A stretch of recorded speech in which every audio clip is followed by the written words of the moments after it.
এখন ধান ডুবে যায়, এখন আমার কি নিরুপায় তা আপনারা বুঝেন তাইলে। এখন আমার তো খাবার কি অন্ন জোটে না।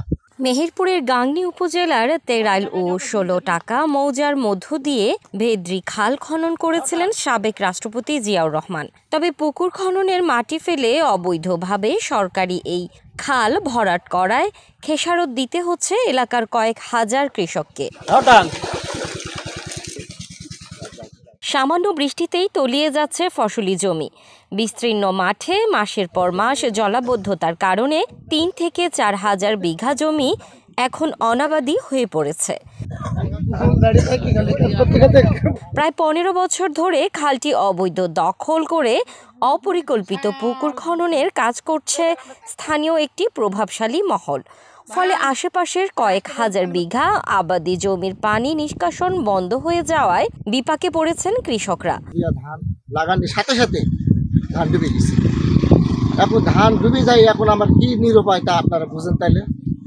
এখন আমার তো খাবার কি অন্ন জোটে না, বাড়ির ছেলেপিলিকে খাতে দিতে পারি না, আর টাকা পয়সা নাই। তাও জমি কি নিজের নাকি, জমি কন্ট্রাক্ট নিয়া ঋণ করে বর্গা চাষ করি, পানিতে তলি যাওয়ার কারণে আমরা ঋণ শোধ করতে পারিনি। আমরা খুব ক্ষুধার্ত। আমাদের এই মাঠটা 10 বছর কোনো ফসল আমরা নিয়ে যেতে পারিনি। মেঘে বৃষ্টি হলে এভাবে ডুবে যায়, মেঘে বৃষ্টি হলে এভাবে ডুবে যায়, শুধু পুকুরের কারণে। 16 টাকার কিছু প্রবাসের লোক আছে, তাদের জন্য তারা পুকুর কাটি বাদ দিয়েছে, আমাদের পানি যায় না, আমরা ডুবি পড়ি। এই মুখটা মারি দেওয়ার কারণে এই হাজার হাজার জমি সব পানিতে ডুবে গেছে। এই বিলটা চলে গেছে আপনার ইন্ডিয়া পর্যন্ত, মরকা দিয়ে বাড়ি চলে গেছে। এই পানি সমস্ত বিলের পানি এই বিল দিয়ে পারত।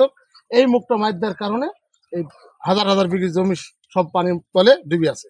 এই যে পুকুরলা এই মুখটা মারি দিয়েছে। দীর্ঘদিন জমে থাকা পানিতে তলিয়ে গেছে ফসলের ক্ষেত। খাল ভরাট হওয়ায় এবং পানি নিষ্কাশনের ব্যবস্থা না থাকায় নষ্ট হচ্ছে মাঠের আবাদি ফসল। ক্ষতিগ্রস্ত হচ্ছে এলাকার শত শত কৃষক। কৃষকরা বলছেন, লোকসানের বোঝা বইতে গিয়ে ঋণের ফাঁদেই পড়ছেন তারা। বর্গা নিচে নিয়ে 3 বিঘি জমি ধান লাগানোর পরে ওই 3 বিঘি ধানই ডুবে গেছে। ডুবে যাওয়ার পরে আর 2 বিঘি নাগাবো, তো এইটি ডুবে গেল বলে আর ওটাও নাগানি হলে ওটাও ডুবে শেষ হয়ে গেল। কিন্তু পানি বেরোনোর কোনো পথ নেই আমাদের। হাজার বিঘি জমি পানি তলে সব ডুবা। এই কয়েক হাজার বিঘি জমি সব ধান লাগিয়েছিল, ধান গেল সব ডুবে গেছে। এবার চাষিদের তো বিশাল অনপায়। এই চাষিরা কি খাবে? এরা তো ফসল লাইলে তো চলতে পারবে না। ভেতর বিলে এর আগে খালটা কাটা ছিল, প্রভাবশালীরা পুকুর কাটি খাল গেলা বুঝে ফেলছে। এই বুঝানির কারণে পানি বাড়ানোর ব্যবস্থা বন্ধ হয়ে গেছে। এই বন্ধ হওয়ার কারণে হাজার হাজার চাষিদের আজ ক্ষতিগ্রস্ত। এক্সট্রিম মশার কয়েল প্ল্যান্ট ফাইবার দিয়ে তৈরি, ডেঙ্গু চিকুনগুনিয়া বাহি সহ যে কোনো মশার বিরুদ্ধে দেয় এক্সট্রিম সুরক্ষা। ঘিদার বিলে যেত, কিন্তু আজকে 10-15 বছর হয়ে গেল 16 টাকার কিছু প্রভাবশালী ব্যক্তি পুকুর কাটার কারণে এই পানিটা আর ঘিদার বিলে মানে যেতে পারছে না। তো আমরা যদি এই ঘিদার বিলে যদি পানিগুলো না যেতে পারে, তাহলে হাজার হাজার বিঘা জমি আবাদ হবে না। কিছু কিছু লোক খাল কাটি পুকুর তৈরি করার কারণে জলবদ্ধতা, আর এই জলবদ্ধতা প্রতি বছর বৃষ্টি হওয়ার কারণে আমরা কোনো কিছু ফসল তুলতে পারি না। ধান পাট সবজি সহ আমার নিজেরই 1 বিঘা মরিচ ছিল, কাঁচা মরিচ। ও মরিচ থাকার পরে সেই জমি মরিচ যখন আমি ধরা মানে বিক্রি করা শুরু করব, সমস্ত খরচ করার পরে তো দেখা যাচ্ছে যে এক রাত্রি শেষ। এখনই যদি খাল খনন আর পানি নিষ্কাশনের ব্যবস্থা না করা হয়, তবে আগামী মৌসুমে কৃষকেরা ভয়াবহ সংকটে পড়বেন বলে জানিয়েছেন গাংনী উপজেলার সাবেক ভাইস চেয়ারম্যান। এখানে কয়েক বছর ধরে অতিবৃষ্টির কারণে জলাবদ্ধতা দেখা দিয়েছে এবং ফসলের চরম ক্ষতি হচ্ছে। বর্তমানে সেখানে এটা নদীর মতো অবস্থা দেখা দিয়েছে এবং এই মৌসুমে যদি এই পানি নিষ্কাশনের ব্যবস্থা না করা হয়, তাহলে কৃষকরা অত্যন্ত ক্ষতির মুখে পড়বে, যেটা এলাকায় খাদ্যশস্যের ঘাটতি দেখা দেবে।